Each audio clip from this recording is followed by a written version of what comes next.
Ciao a tutti ragazzi, bentrovati. Io sono James, questo è il mio canale, vi do il benvenuto. Il canale si chiama Winter Quartering. Oggi ho deciso di fare un tutorial di Caesar Rome vs Gold di GMT Games.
Allora, ho deciso di fare un tutorial perché in italiano non ne ho trovati, e sono pochi anche in inglese, quindi magari può essere utile, e se non è utile, insomma, decidete voi, cioè dormo lo stesso, però dai, scherzavo.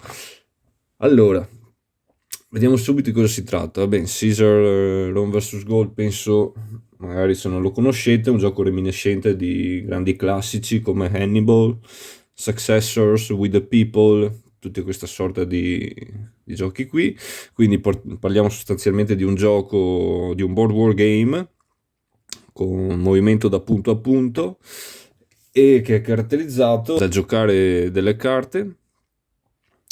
Le carte si possono usare per gli eventi o per i punti operazione, quindi un card driven operazionale. E andiamo subito a vedere di cosa si tratta. Ovviamente ci sono due giocatori contrapposti, una parte controlla i romani, una parte i galli, è ovvio, però per qualcuno magari potrebbe non esserlo, e tratta praticamente delle campagne in Gallia di Cesare per espandere l'influenza della Repubblica, diciamo, o personale, va bene. Insomma, poi non mi addentro nei dettagli storici di cui non sono competente, ma sono appassionato. Il gioco si svolge nel corso di 6 turni, che sono segnati qui in basso a sinistra, e si ripropone di ripercorrere gli avvicendamenti dal 57 a.C. al 52 a.C., insomma la fase finale delle campagne. Vediamo subito come si svolge. Allora, gli obiettivi di vittoria per il romano è il conseguimento di 12 punti, nel più classico mood dei germanoni, mentre per il gallo è un po' più semplice, nel senso che deve impedire al romano di vincere. Vediamo subito come si conseguono i punti per il romano. Primo modo, il principale, è conseguire punti per il controllo o la presenza in varie province o regioni nella fase di victory check, che si svolgerà alla fine di ognuno dei 6 turni. Cosa vuol dire? La mappa è divisa in regioni, sono 6 regioni: Britannia, Germania, Belgica, Celtica, Aquitania, provincia. Solo 3 sono della Gallia, cioè Aquitania, Celtica e Belgica, qui in verde. Ognuna di queste regioni è suddivisa a sua volta in province. Questa è una provincia, per esempio, la provincia numero 11. Questa è una provincia, questa è una provincia, questa è una provincia, questa è una provincia. Ora, come si controlla una provincia? Sostanzialmente bisogna avere maggior numero di segnalini all'interno. Ogni provincia è caratterizzata da un numero in grande, che servirà solo per facilità di riconoscimento, e un numero in piccolo. In questo caso, per esempio, c'è un 4 vicino all'11, significa che in questa provincia devo avere 4 dei miei segnalini influenza per controllarla. Ti dice automaticamente qua quanti te ne serve, quindi non c'è neanche da fare conti strani, eccetera. Per avere il dominio in una regione devo controllare più province del mio avversario. Molto semplice. In questo caso, ora vediamo qui in Celtica, per esempio, il romano comincia già, questo è il setup iniziale, con il controllo della provincia 19 degli Aedui, perché ha 4 segnalini, e il controllo della provincia dei Sequani, perché ne ha 4 su 3 richiesti, mentre il Gallo non ha nessun controllo di nessuna provincia. Quindi in questo caso il romano dominerebbe. Vediamo qui che c'è un valore numerico in ognuna delle regioni in blu. Il primo valore a sinistra sta a significare quanti punti prenderebbe il romano a fine del round se ha la dominance sulla regione. Quello a destra della barra invece sarà quello che prenderà se ha la presenza in una regione. Cosa vuol dire avere la presenza? Basta avere solo un segnalino controllo. Per esempio, se il romano ha un segnalino controllo qua, ne basta uno in centro, tutti gli altri possono essere del Gallo, tutto blu qua, ma ne abbiamo uno qua. Prendiamo il coso di presenza. Qui in Belgica è 2 punti vittoria. In Aquitania, è da notare, in provincia un po' strana, il suo valore è 1 sia per il controllo che 1 sia per la presenza, perché è piccolina, insomma. Poi c'è invece la provincia, che è territorio romano. Qui abbiamo un valore negativo, -1, -3, -1. Cosa vuol dire?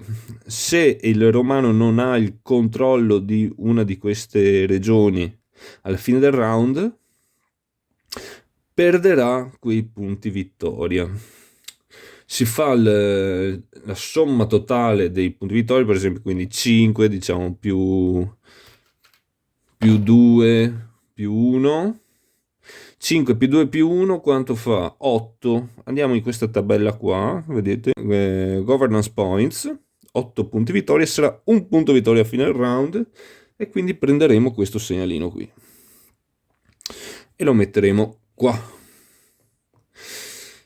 Questo segnalino potrebbe avere al massimo 2 punti vittoria dall'altro lato, vedete? Oppure potremmo fare anche un valore da 4 a 6 punti vittoria in questo sistema e otterremo 0 punti vittoria, quindi questo ce lo sogniamo perché e non lo prenderemo mai più.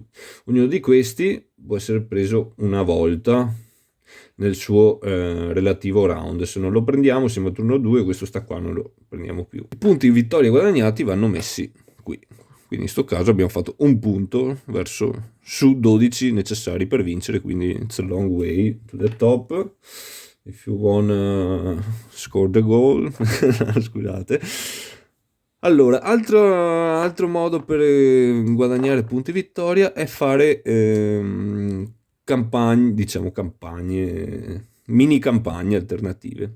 Allora, possiamo guadagnare per esempio questo segnalino qui che parte sulla mappa, il Caesar's Pass, che ci consente di guadagnare un punto vittoria. Questo lo guadagniamo assediando questa fortezza dei Galli. Tematicamente queste non sono fortezze, ma anzi sono delle piccole tribù disperse, locali, indipendenti, fuori dal controllo anche di quelle più grandi, in posti, in boschetti raggiungibili o insomma rintanate da qualche parte, che dobbiamo sottomettere. Una volta sottomesse a questa, prendiamo questo e ce lo spariamo qui. Altrimenti possiamo attraversare il Reno, no? Fare il nostro bel ponte, andare sul Reno a far vedere di là chi comanda. No? Se noi in qualsiasi momento togliamo questi 2 segnalini influenza del Gallo, prendiamo i 2 points della campagna in Germania e ce lo mettiamo qui, lo rimetto là. Oppure possiamo fare la spedizione in Britannia per salutare i nostri amici. Una volta che questi due saranno tolti, noi possiamo incassare i 2 punti della Britannia. Altro modo in cui il romano può fare punti è attraverso l'eliminazione delle tribù, perché insomma sappiamo il nostro amico Cesare non è stato inoperoso, ha fatto una sorta di genocidio, che è un po' quello che potrebbe anche capitare a volte, però in genere per il romano è un po' dura. Ritorniamo a noi. Ogni qualvolta eliminiamo una tribù gallica, questa verrà messa qui. Noi abbiamo qui il nostro bel tracciato. Ogni 4 tribù eliminate, adesso lo vado a mettere, 2, 3, alla quarta vedete abbiamo un punto vittoria. A 8 tribù eliminate un altro punto vittoria, a 12 un altro punto vittoria, e poi si possono anche sovrapporre ed andare avanti, così ogni 4 tribù abbiamo un punto vittoria. Questi sono i punti, questo è come il romano fa i punti. Al gallo sta non farli fare, ovviamente. Ci sono poi 2 condizioni per terminare istantaneamente la partita. Se durante la fase del victory check del government points, guardando questa tabella qua, il romano fa meno di 4 punti, è game over istantaneamente. E io l'ho visto succedere, cioè non è così proprio. Se il romano fa qualche mossa subottimale, insomma deve fare attenzione. Altrimenti, se in un qualsiasi momento non ci sono più tribù sulla mappa con la loro relativa città fortificata, il gallo perde istantaneamente. Mai visto succedere. Però vabbè, ogni partita è sempre aperta, un gioco molto dinamico, quindi vedremo. Allora, qual è la prima fase del gioco? Il gallo riceverà i suoi rinforzi. Cosa consistono i suoi rinforzi? Deve pescare casualmente, prendete una tazzina, quello che volete, qua abbiamo una nostra tazzina mega galattica, fantastica, super tecnologica dallo spazio e oltre, aspetta, non facciamo pubblicità, e peschiamo a casa ci sono già 3 tribù per questo turno. Vediamo, qua abbiamo pescato queste 3 e le andiamo a piazzare sulla mappa. Vediamo una tribù come è fatta. Abbiamo pescato i coraggiosi Atrebates. Allora, in basso a sinistra abbiamo il valore della forza della tribù, è 5. In basso a destra il valore di movimento. Invece questo è il nostro combat rating, vale a dire il numero di reroll che abbiamo in battaglia, ma le battaglie vediamo più avanti. Mentre questo numerino qui in bianco ci dice dove va messa, in che provincia va posizionata. Infatti andiamo a vedere sulla nostra mappa, questo è un 3, il 3 è qui e c'è anche scritto Atrebates, quindi perfetto. Cosa andiamo a fare? Andiamo a prendere una città. Città sono questi segnalini qui, questo è il suo valore di guarnigione, cioè la forza che ci aggiunge quando sarà assediata, e la piazziamo in uno degli spazi vuoti nella regione relativa. Se non è presente uno spazio vuoto, possiamo se lo spazio è del gallo, per esempio, andiamo a fare così. Se gli spazi sono già tutti del gallo, possiamo spostare un segnalino controllo in un spazio adiacente libero e mettere la tribù. Oppure se fosse occupato anche tutto qua intorno, possiamo eliminarne uno nostro e mettere la tribù. Ma se per esempio gli spazi sono tutti occupati dal romano, oppure vogliamo per nostra scelta, perché non ci piace piazzare questa tribù in questo momento, o perché ci gira male, o abbiamo le nostre cose, non lo so, possiamo decidere di metterla nel Gallic Council Box qui. Questo è uno spazio massimo di 2 tribù ed è un posto in cui possiamo immagazzinare tribù e anche inserire influenza, lo vedremo dopo, per metterlo in un secondo momento. Se non è possibile questo piazzamento perché il romano occupa tutta la regione, o non è possibile nemmeno questo piazzamento qui, la tribù viene immediatamente sottomessa. Cosa vuol dire? Abbiamo la nostra box qui di tribù sottomesse, i sequani partono già sottomessi. La tribù perde uno step loss, vuol dire che la giriamo, quindi le rimane solo una ferita su 2, diciamo così, e va qui. Anche da lì potrà ritornare in seguito alla dichiarazione di rivolte, però ci arriviamo dopo. Quindi, dopo aver piazzato le nostre 3 tribù in questo sistema, all'inizio sicuramente partiranno sulla mappa, vabbè, lasciamole fuori un attimo. È il momento di rinforzi del romano. Nel primo turno non si eseguono, però ve li dico lo stesso. Si verifica se Cesare, che ogni anno deve tornare a Roma per salutare gli amici in Senato, ritorna ed è in ritardo o no, quindi si tira un D6, il risultato o 1, è in ritardo, si ferma a Roma a fare una gita, a mangiare una carbonara e tornerà nel nostro secondo round. Poi avremo 2 step per rinforzare le nostre legioni. Cosa significa questo?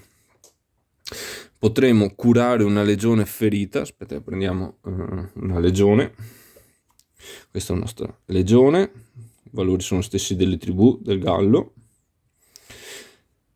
Se prende una ferita diventano ridotte. Con uno step possiamo rinforzare una legione, oppure se una legione è stata eliminata, che va messa in questo box, con 2 step la possiamo riportare in gioco dal lato ridotto. Le legioni, per essere rinforzate, devono però poter tracciare un supply path to Rome, cioè la linea di rifornimento a Roma, ovviamente, che sarebbe questa. Ovviamente, come si traccia una supply path? È un percorso che deve passare per segnalini amici o neutrali, o anche nemici, ma che abbiano sopra una nostra unità. Non posso tracciare la supply path su segnalini nemici. Quindi finché ci arriva ci posso portare la gente. Dopodiché ogni anno noi dovremo pescare 2 bellissimi legati per accompagnare Cesare nelle sue avventure. Quindi la nostra altra tazzina dal futuro. Quest'anno abbiamo pescato Cicero e Marco Antonio. Approfitto per spiegare come è fatto un leader. Questi sono leader, abbiamo anche dei leader galli. Ovviamente abbiamo qui Ambiorige e Vercingetorige. Come è fatto un leader? Questi sono un attimo diversi. Vediamo i leader romani. Non hanno forza, come vedete, però hanno un numerino nuovo qui in una box gialla. Questo è il loro command rating, ovvero quante truppe possono trasportare con loro senza accusare penalità di movimento. Vedete che ce l'hanno anche i leader galli, però i leader galli aggiungono anche forza, però sono molto più scarsi a combattere, perché questo è il loro combat rating, cioè il reroll che hanno in combattimento. Mentre vedete che tipo Marco Antonio ne ha 2, Cesare ne ha 3, Cicero è scarso, vabbè, però porta 4 unità, comunque uno dei più scarsi, Marco Antonio uno dei migliori. Cesare ovviamente fortissimo perché muove di 5, cioè una freccia, porta 6 unità, a 3 reroll, insomma, è Cesare. E fin qua siamo a posto. Dove possiamo mettere i legati? Con qualsiasi nostra legione, cioè non ci serve tracciare il supply path, niente. Cesare invece dove lo piazziamo? In un segnalino amico che può tracciare la supply path to Rome, oppure con una legione che può fare lo stesso. Quindi questi li mettiamo qua perché arriveranno in gioco più tardi. Cesare lo rimettiamo qua, i nostri legati, bla bla bla. Ogni anno cosa abbiamo la possibilità di fare? Di mantenere un legato e tenerlo perché ci piace, sta qua a servire, e ne mandiamo via solo uno, quindi magari Marco Antonio ce lo teniamo per quest'anno e Cicelo lo avremo rispedito da un'altra parte. Poverino, ce ne sono di peggio, però vabbè. Ok, dopo aver fatto questo c'è la Gallic Muster Phase, quindi immaginiamo di aver piazzato i nostri galli, li metto a caso, con la loro città, anche questi immaginate che abbiano la città sotto. Sulla mappa abbiamo la Gallic Muster Phase, ogni tribù e leader gallo può muovere di 3 punti in movimento,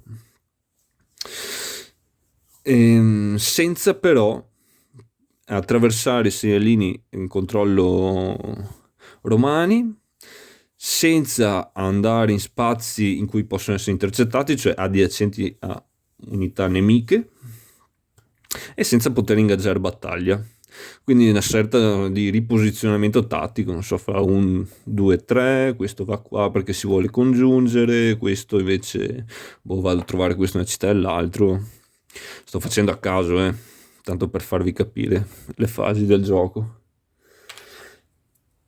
Dopo aver fatto questo, ogni giocatore pesca 8 carte e si va avanti a giocare carte, botta e risposta, gioca una carta uno, gioca la carta l'altra, finché tutti e due hanno esaurito le carte. Come sono fatte le carte? Vediamo subito. Allora, una carta è fatta così: c'è un evento e un punto operazione. Si può giocare la carta o per l'evento, si svolge l'evento. Attenzione però, perché ci sono carte romane, rosse, in cui l'evento può essere sfruttato solo dal giocatore romano. Dopodiché ci sono carte del gallo, blu, e l'evento può essere adoperato solo dal giocatore gallo. Però ci sono anche carte neutre, grigie, l'evento può essere utilizzato da entrambi. Quindi possiamo giocare una carta, sono romano, vediamo, anzi, sono il gallo perché il gallo comincia sempre per primo, sempre ogni turno, a meno che il romano non decida di giocare questa carta che è la Winter Campaign, allora per quel round sarà, per quel turno sarà lui il primo ad andare, si vertirà la precedenza, ma è l'unico caso. Bene, comunque diciamo siamo il gallo, allora decidiamo o facciamo questo evento o adoperiamo i 3 punti operazione. Ci sono però delle carte bellissime, sono delle carte bonus. In questo caso si fa sia l'evento per primo, dopo te lo dice anche qua, then use the 2 action points, quindi facciamo entrambi, queste sono le carte più belle.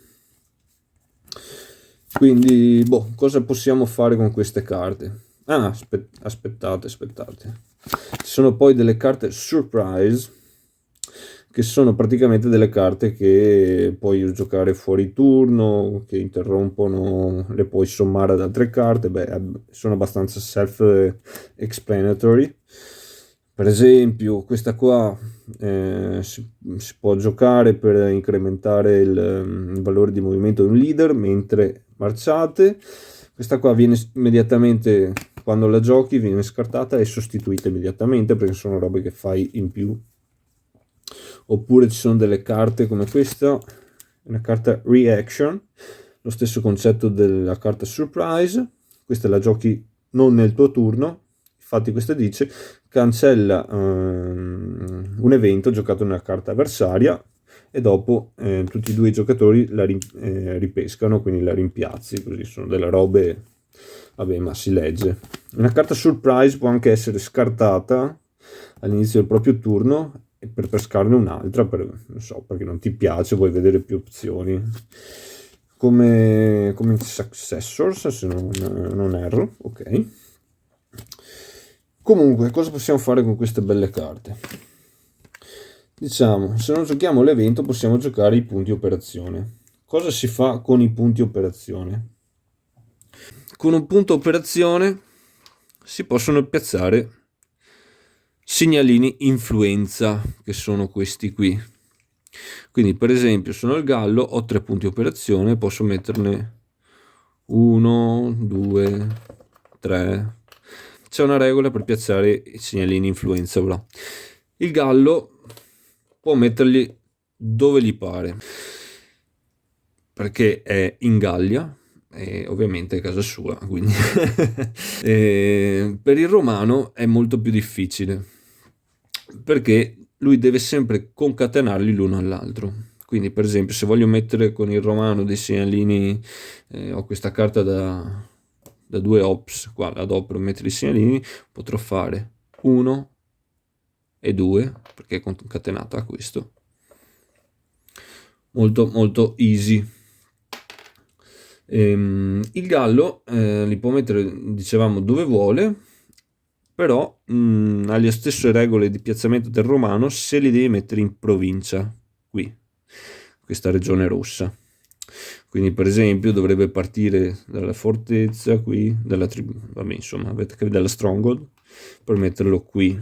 Non sostituirlo, attenzione, facete finta che questo non ci fosse, e allora lo poteva mettere qui perché ha questo.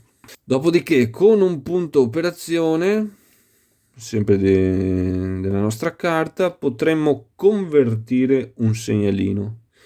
Quindi se Cesare fosse stato qui sopra, dove abbiamo un'unità, con un punto operazione possiamo convertire un segnalino. Quindi tac, questo diventa romano con un punto operazione. Con un altro punto operazione cosa possiamo fare? Possiamo attivare un leader o un'unità o una tribù, insomma una pedina. I leader sono importanti perché possono muovere assieme a loro più unità. In questo caso io le ho messe qui, ma queste 6 legioni qui sono con Cesare, era per non fare la pila, per avere accesso. Quindi attiviamo, diciamo, con un punto operazione il nostro Cesare. Cesare ha 5 movimenti, quindi possiamo fare 1, 2, 3, 4, 5 tranquillamente. Notare sulla mappa ci sono dei percorsi tratteggiati, sono dei percorsi, non so, montuosi, insomma, difficili, costano 2 punti movimento. Quindi magari questi qua con Cicero dovrebbero fare 1, 2, 3, 4, va bene, roba abbastanza base. Allora, mentre muoviamo, attenzione, noi possiamo anche rimuovere influenza, rimuovere però.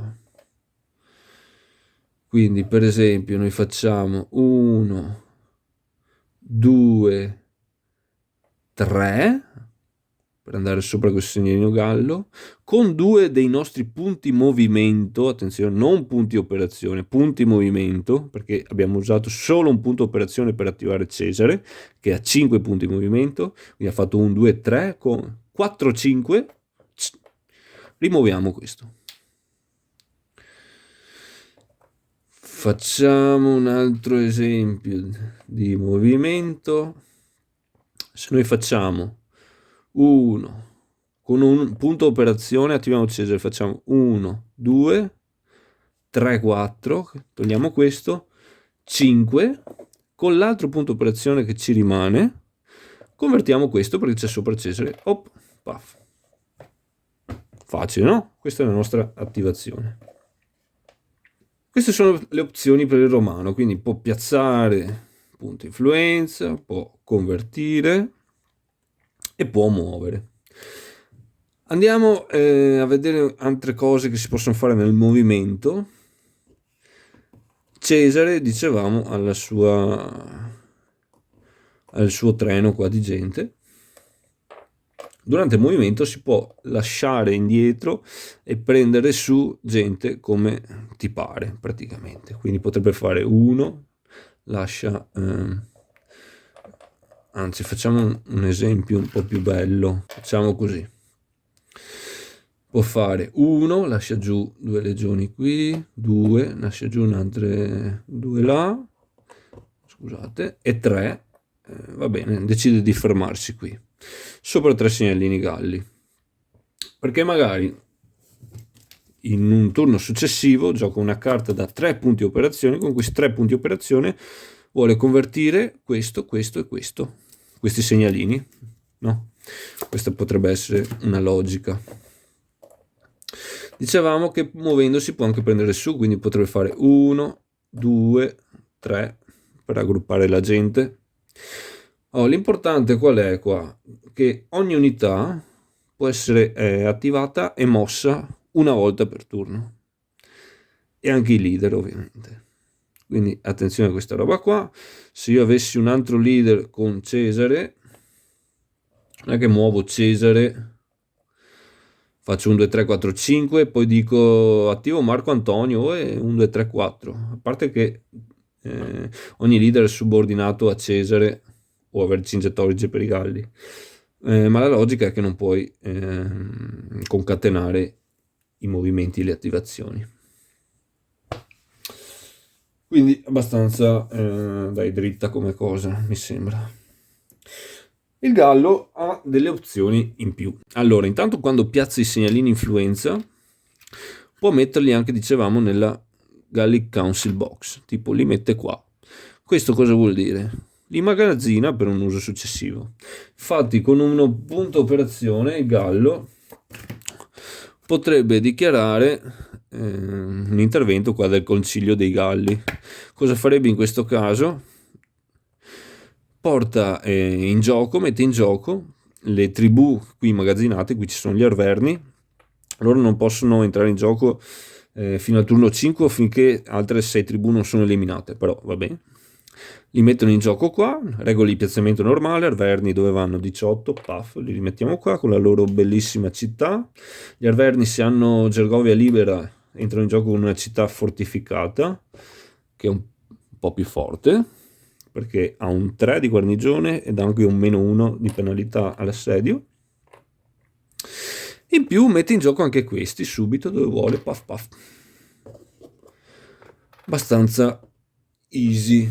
Questo è un utilizzo dei punti operazione. L'altro punto operazione potrebbe essere dichiarare una Mayor Revolt, si chiama.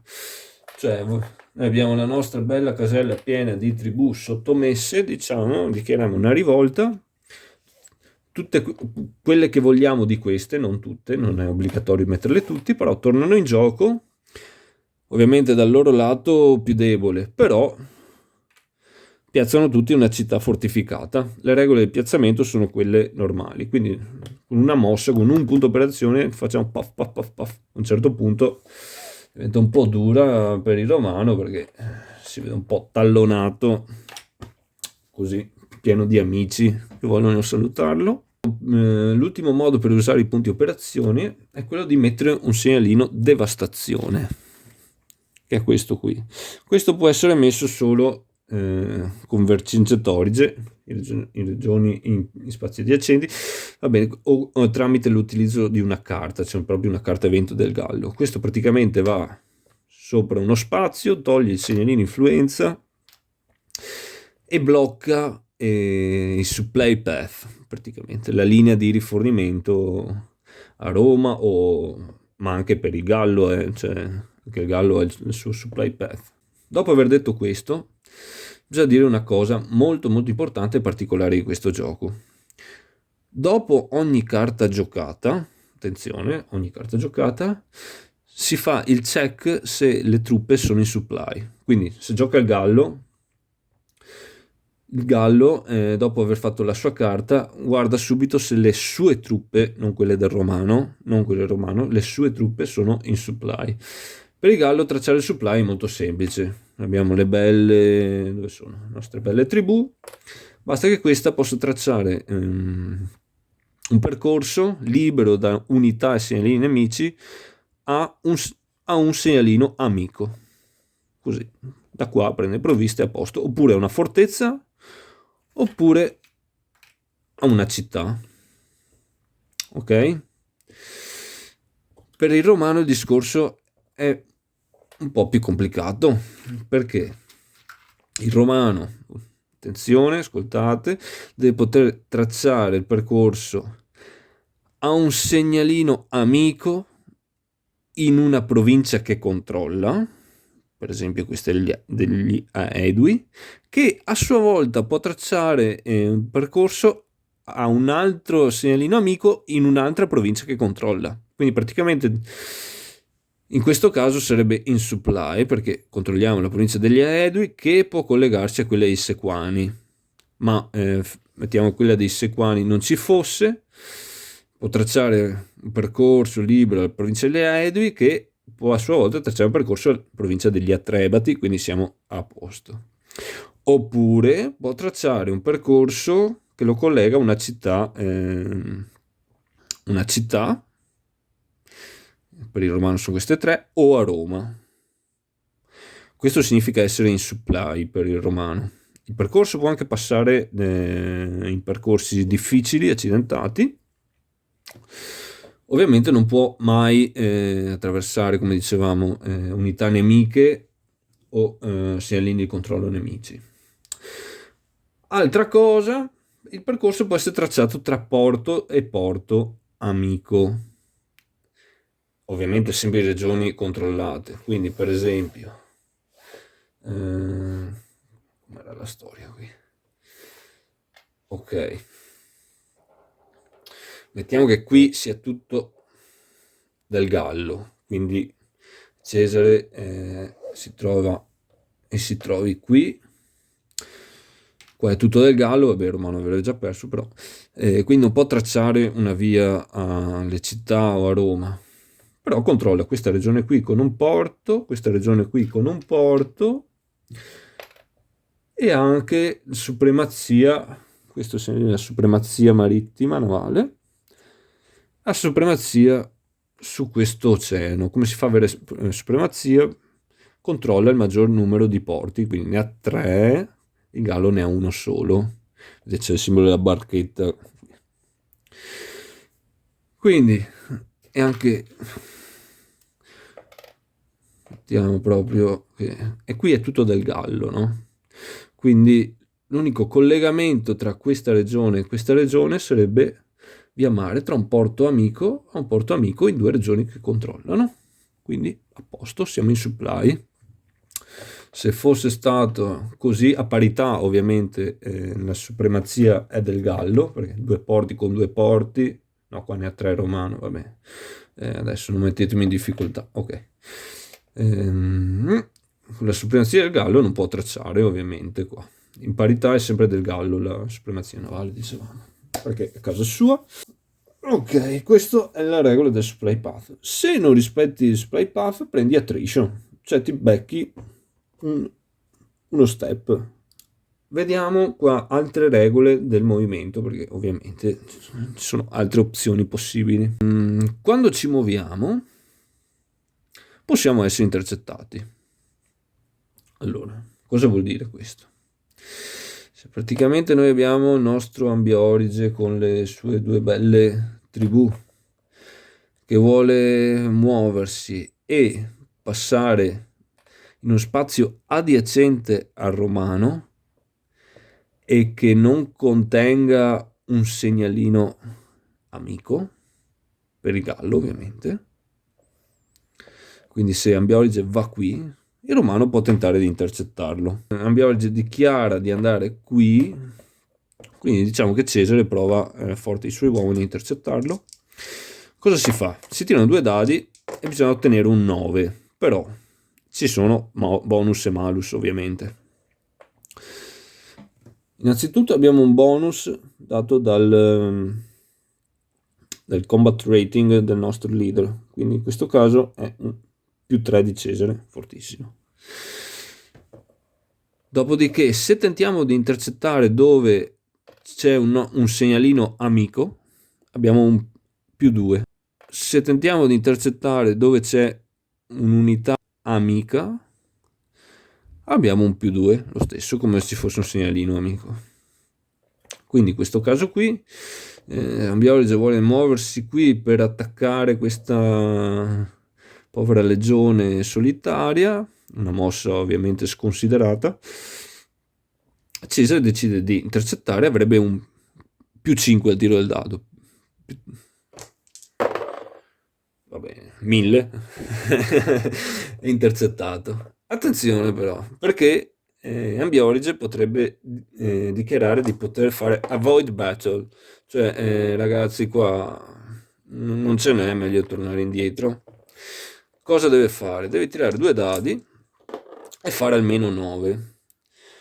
Anche qui deve aggiungere il suo combat rating, quindi un bonus di +1. In più, se vuole evadere in uno spazio amico, ha un ulteriore +2, o dove c'è un'unità amica ha un ulteriore +2. Quindi diciamo che fa avoid battle qua, quindi ha un +3. In questo caso ha fatto 6 +3, 9, giusto, proprio c'è la scampata, via, hop. Mentre Cesare si muoverebbe qui, perché ha intercettato qui. La Void Battle si fa anche quando non è il tuo turno, come le interception, d'altronde. Quindi diciamo che Cesare, arrabbiato qua, vuole andare da Ambiorige e muoversi qui. Aspetta, perché qua. Muoversi qui, Ambiorige dice, sai che c'è, ciao ciao, io me ne vado, deve fare un 9. E ovviamente con i soliti bonus malus, qui ha un +2, +3 anzi, quindi 7 +3, ciao. Però Caesar magari aspetta che togliamo sta gente, non ha finito il movimento, quindi vuole continuare, provare ad andare ancora qui, e quindi lui dice, prova a fare ancora avoid battle, quindi 5, un +3, non ce la fa in sto caso, però mettiamo ce la faccia, va qua, Cesare va qua e così via, puoi fare gatto e topo finché uno non si stufa, finisce il movimento, l'altro fallisce la voiding. Questo è quanto. Cosa ci rimane da dire? Mettiamo caso che il nostro amico Ambiorix decida di non riesca a fuggire a Cesare, ci sarebbe una battaglia. Come funzionano le battaglie? Mettiamo qui. Questi sono quelli di Ambiorige, questi sono quelli di Cesare. Prima cosa da fare: ognuno somma la propria forza. Quindi i Galli avrebbero 10, il Romano avrebbe 8. A questo ci sono dei bonus. Se la provincia in cui combatti è sotto il controllo di una delle due parti, quindi in questo caso, non so, stavamo combattendo qua nella provincia di Parisi, sotto controllo del Gallo, lui aggiungerà altri +2 punti alla sua forza. Quindi in questo caso sarebbe a 12.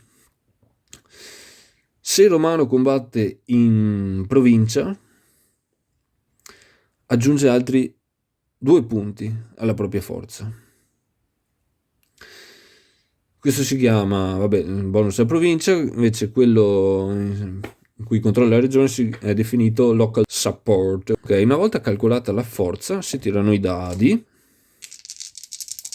Qui tiriamo 2 dadi per parte. Il Romano ha fatto 7, il Gallo 10. Però le legioni romane sono molto disciplinate, bene addestrate, quindi non possono mai tirare meno di 3. Quindi questo equivale, se io tiro 2 dadi, al minimo farò 6, sempre. In questo caso quindi l'1 diventa 3, è un 9. Si va a prendere la nostra bellissima tabella combattimento. Abbiamo la forza, incrociamo la forza della nostra armata, quindi non so, i Galli erano a 10 e hanno tirato un 10, sarebbero 3 perdite. Mentre i Romani con un 9 di dado, però a 8 di forza sarebbero 2 perdite. Gli asterischi servono per determinare il pareggio. Chi ha più asterischi vince i pareggi. Se hanno lo stesso numero di asterischi è un pareggio, non succede niente. Insomma, si applicano le perdite, non c'è vincitore. Allora, però c'è un'altra particolarità. Andiamo a vedere. Abbiamo i battle rating del nostro leader. Questo ci garantisce dei ritiri. Quindi l'attaccante, in questo caso Cesare, ha 3 ritiri. Se ci sono altri leader non contano, conta solo, sono subordinati, conta solo il leader principale. Quindi solo Cesare, qui solo Ambiorix, non contiamo quelle delle tribù. Idem per le legioni, anche le legioni hanno 1. Quindi l'attaccante sfrutta un suo primo ritiro e dice: boh, sai Gallo, non mi piace il tuo 6, ritiralo. Un 3, boh, perfetto. Tocca al Gallo, ha un suo ritiro. 6 Romano, neanche a me piace tantissimo il tuo 6, ritiralo. Un altro 6, vabbè. Il Romano un altro ritiro, dice: sai che c'è, provo a ritirarmi anche il 3. È un 4, dopo con l'ultimo ritiro, sai che c'è, prova a ritirare sto 4, è un 1, perfetto. Quindi in sto caso il coso finale sarebbero il Romano con 8 di forza, tiro di dado 10, sarebbero 3 perdite, mentre il Gallo con 10 di forza ma un 4 sarebbe una perdita. Vedete come cambia? Ok. C'è un'ultima cosa da dire: entrambe le unità hanno, le parti hanno un'unità elite. Per i romani, neanche manco a dirlo, è la gloriosa 10ª legio, caratterizzata dall'elite perché c'è sta stellina. I Galli hanno la tribù dei nervi, che non vado a cercarvi perché non ho voglia. Comunque, cosa può fare questa unità d'elite? Dopo aver che tutti i tiri reroll per i leader sono stati sfruttati, puoi decidere di utilizzare un reroll dall'unità d'elite. Però qual è la particolarità? Diciamo che tematicamente è come se fanno una mossa eroica, una carica gloriosa, un'azione particolarmente pericolosa, forse io l'immagino così. Bisogna tirare un D6. Il risultato di 1 o 6 soffrono una perdita quando sarà l'ora di assegnare le perdite, quindi non è che influenza subito la nostra tabella, però ci garantiscono un ritiro. Quindi diciamo, ritiriamo, in questo caso non ritirerei niente, però ritiriamo un altro dado, guarda qua, 12, perfetto. Queste sono le battaglie, signori. Si applicano le ferite, quindi un step loss per i romani, 2 per i cosi, qual era qua? No, 3 addirittura. Questa è ognuno decide per sé come applicarle, quindi diciamo questa viene eliminata, va qui. Dopodiché la parte che ha perso deve ritirarsi. Dove deve ritirarsi? In uno spazio amico o neutrale. Se è costretta a ritirarsi in uno spazio con un segnalino nemico, perde un ulteriore step loss. Se si ritira in uno spazio dove è presente un'unità nemica, perde un ulteriore step loss per ogni step presente in quello spazio. Quindi per esempio se si ritira in uno spazio dove c'è una legione piena, deve prendere 2 step loss, perché la legione ne ha 2. Se invece deve ritirarsi in uno spazio con un terreno accidentato, perde un altro step loss. C'è un'altra cosa, diciamo che Cesare qua abbia fatto molto più danno qua, non so, ha fatto 4 danni, diciamo. Fanta combattimento, ha fatto 4 danni. Il Gallo ne può assorbire solo 2, quindi Cesare ha 2 danni che sono in eccesso, andrebbero sprecati. Mettiamo che il Gallo gli abbia fatto una ferita. Se lui ha se Cesare ha danni in eccesso, la metà di questi danni previene altrettante ferite del Gallo. Quindi se Cesare ha 2 danni in eccesso il gallo gli ha fatto una ferita, 2 diviso 1 fa 1, previene anche quel colpo. Ok? Se invece andiamo in combattimento con una forza, con un rapporto di forza di 3-1 per il romano, la tribù viene automaticamente sottomessa. E qui andiamo in gioco con un altro concetto chiave. Ogni tribù e il suo villaggio sono collegate, linkate, come volete.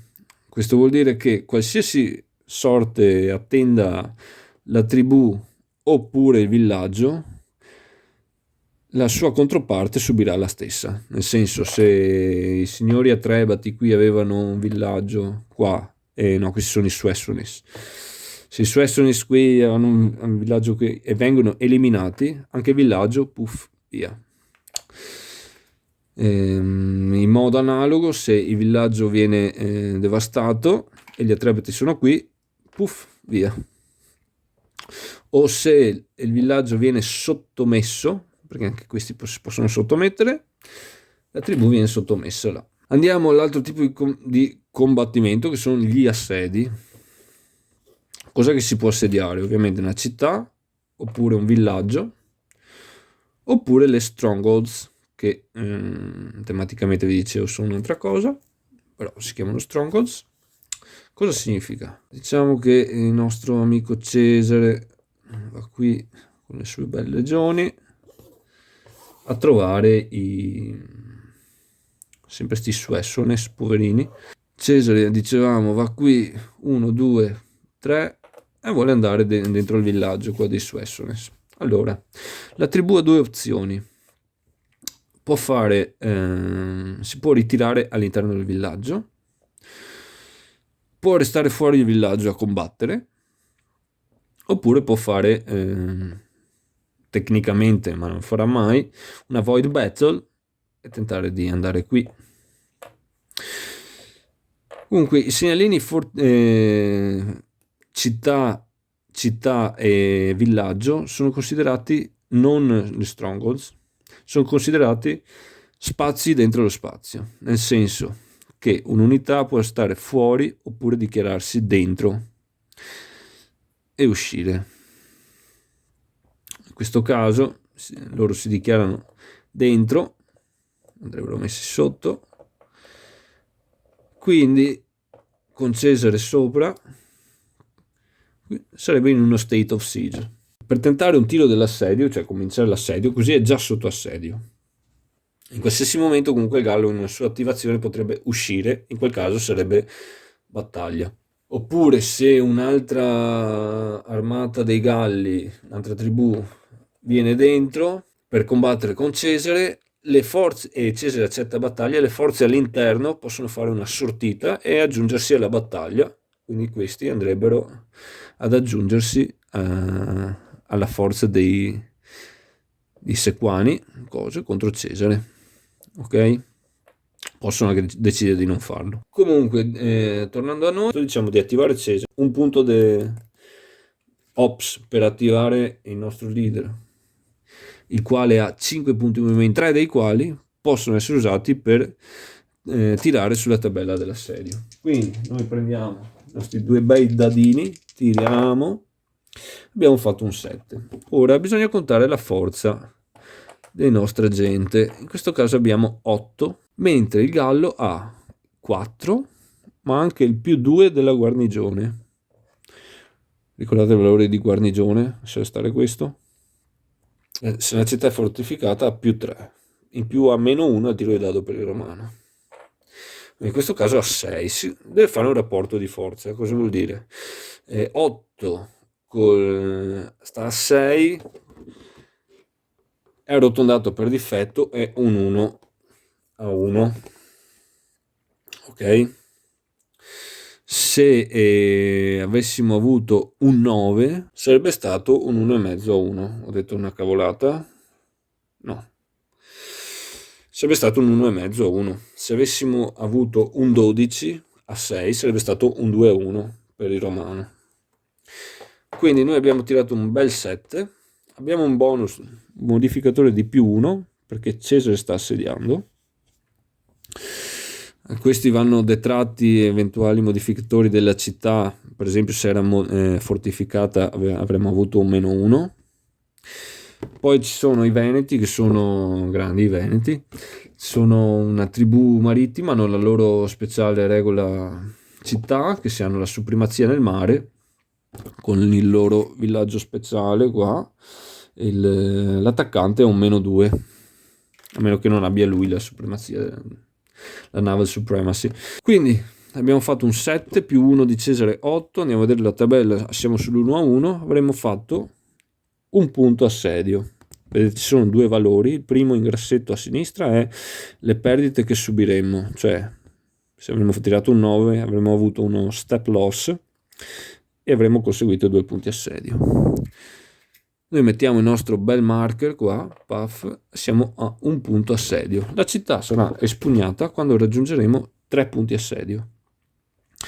Quando questo succederà, la tribù sarà eliminata dalla faccia della terra e il villaggio sparirà ovviamente con lei. Se noi dovessimo tirare sulla tabella dell'assedio e il rapporto di forza è di 3-1, come nel caso del combattimento, la tribù verrebbe sottomessa. Ok? Quindi città eliminata e questa piazzata qui con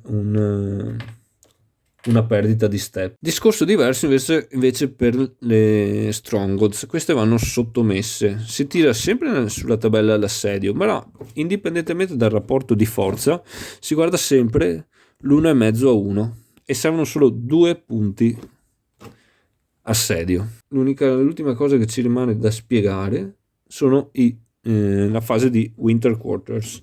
Allora, la prima cosa si fa, Cesare torna a Roma. Dopo dobbiamo tornare uno dei nostri bellissimi legati, o tutte e due, possiamo decidere di tenerne uno, teniamo Marco Antonio, uno mettiamo in una tazza. Dopo dobbiamo fare March Legions to Winter Camp. Molto bello e tematico questa cosa, mi piace un sacco, non è eccessivamente simulativo questo gioco, però certe cose le rende bene. Noi abbiamo le nostre bellissime legioni qui e dobbiamo acquartierarle per l'inverno, quindi ogni nostra legione ha 3 punti movimento. Praticamente i Galli ce l'hanno all'inizio col Gallic Monster Phase, noi ce l'abbiamo adesso. Possiamo passare dove vogliamo, anche su città nemiche, i nemici, e dobbiamo piazzarle per farli passare l'inverno. Quindi per esempio noi possiamo fare 1, 2, 3, 1, 2, va bene, abbiamo 3 punti di movimento a ognuna per spartirci, facciamo, non so, così, da qua 1, 2, 3, 1, 2, 1, 2, bla bla bla. Ogni segnalino neutrale può ospitare fino a 2 legioni. Ogni segnalino amico fino a 4. Segnalini nemici quante ne vogliamo. Il fatto è che se noi superiamo questa soglia o se siamo su un segnalino nemico subiamo attrition. Cos'è un attrition? Step loss. Quindi plaf plaf. Il benefit di questa cosa qua è che alla fine, andando avanti nella sequenza, alla fine del End of Winter, noi prenderemo il controllo di ogni spazio neutro in cui abbiamo un segnalino con una nostra legione. Quindi in questo caso qua, se sverniamo così, puff puff puff, avremo preso il controllo di questa regione solo facendo acquartierandoci. Quindi è una cosa molto tattica da pensare, bisogna sempre avere programmazione, dove andare, dove svernare, vado lì perché faccio questo, dopo faccio quello. È un bel gioco secondo me. Questo però viene dopo, bluff bluff, via. Continuiamo con la nostra scaletta. C'è una fase di isolamento politico. Perfetto. Cosa vuol dire? Bisogna guardare ogni nostro segnalino, lo fa prima il romano, dopo il gallo. Ogni nostro segnalino deve poter tracciare una via a Roma o a una città fortificata oppure a una nostra unità. Tutti i segnalini che non possono farlo vengono tolti. Quindi serve fare esempi? Penso di no, però facciamo lo stesso che non si sa mai, perché non conta naval supremacy, roba strana. Qui non conta terreni difficili, eccetera. Quindi per esempio, se la situazione è questa, questi tre qua sono completamente isolati dal mondo, in questo momento si toglierebbero. Però se ci fosse stata una nostra unità qui, anche se un segnalino nemico, avrebbe garantito il passaggio. Ok? Perché il passaggio, ricordiamo che la supply path si può fare su segnalini amici neutri o sopra unità amiche. Dopo lo fa il gallo, questa cosa deve poter tracciare a un villaggio o una fortezza. Poi cosa abbiamo? Abbiamo la nostra fase dove si fa il check del government points. Quindi per esempio qua abbiamo un punto all'Aquitania, ne abbiamo 2 per la presenza in Celtica e 2 per la presenza in Coso, quindi 5, la bellezza di 0 victory point. Questo ce lo sogniamo. Andiamo. E si fa il turno dopo. End of winter, si rimuovono cose di devastazione. Mettiamo ora i segnalini influenza dove ci sono le nostre legioni, senza segnalini sotto. Non è che convertiamo, mettiamo dove non ci sono. Quindi questo è molto rilevante, perché la fase del government points avviene prima di questo. E poi si risolvono le promesse, le fading promises, cioè praticamente metà per eccesso di eventuali segnalini influenza nel Gallic Council Box vengono eliminati. Questo perché sono tipo accordi che si fanno tra le tribù, e poi l'anno passa, c'è l'inverno, ma non sono più tanto sicuro, ma sti romani sembrano forti, insomma, soliti problemi. Questo è tutto. Si riparte, si pescano altre tribù, i romani hanno rinforzi, ritorna Cesare, si danno altre 8 carte, si va avanti alternandosi a giocarle. E amici, penso di aver detto tutto. No, mi manca un'ultima cosa da dire, importantissima. Facciamo un bel rewind, perché dobbiamo approfondire qua le campagne in Britannia e in Germania. Per guadagnarci questi segnalini dobbiamo togliere questi segnalini influenza. Una volta tolti, il gallo non li può più mettere qua, neanche il romano non li può mettere, che non ha senso comunque. Quindi qua però c'è da fare il conto con vedete qui, questi sono i sugambri, qui si chiamano sugambri, vabbè, per me sono sagumbri. Quando il romano entra in uno spazio di questi, può essere attaccato, subire un'imboscata. Loro hanno forza 9. Per determinare ciò, se subiamo un'imboscata o meno, bisogna fare il conto della forza delle nostre truppe. In questo caso Cesare ha 8. Tiriamo 2 dadi, hanno fatto un 9. Se il numero è uguale alla forza o superiore, veniamo attaccati. In questo caso ci attaccano i sagumbri e c'è una normale battaglia. Loro hanno forza 9, non hanno nessun reroll né niente di particolare, però dobbiamo combattere. Comunque poi per togliere uno di questi, con 2 punti di movimento si tolgono. Ovviamente quando entri qua, una volta hai tolto questo, prendi immediatamente questo, però devi fare sempre il check prima se ti attaccano o no. Quando ritorni stessa roba, bla bla bla bla bla. Stessa roba qua in Britannia. Attenzione qua, per andare in Britannia si può solo partire con la nave, costa 2 punti di movimento attraversare, però bisogna tirare un dado, qui c'è anche scritto comunque, col 6. Se abbiamo fatto un 6 non riusciamo ad attraversare e ritorniamo qua. Possiamo riprovare anche subito a farlo. Anche qua stesso discorso, ci sono i britanni, possono attaccare.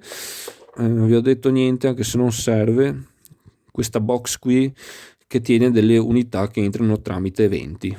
Per esempio su una carta ci potranno essere i germani, che possono entrare da una di queste 3 fortezze, essere mosse. Qui la carta spiega tutto. Questi rompono solo un po' le balle e non sono amici di nessuno, nemici di tutti.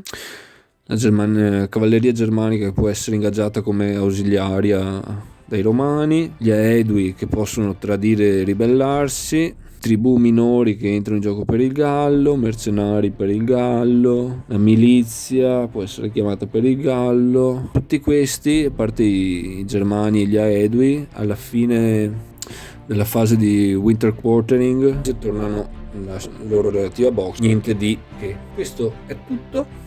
Come vedete è un gioco abbastanza, sembra arzigogolato ma è semplice, ha dei dettagli da ricordare, quello che è difficile è giocarlo bene. Ecco, spero esservi stato di aiuto. Se vi è piaciuto mettete un like, iscrivetevi, grazie per essere stati con me e ci vediamo alla prossima.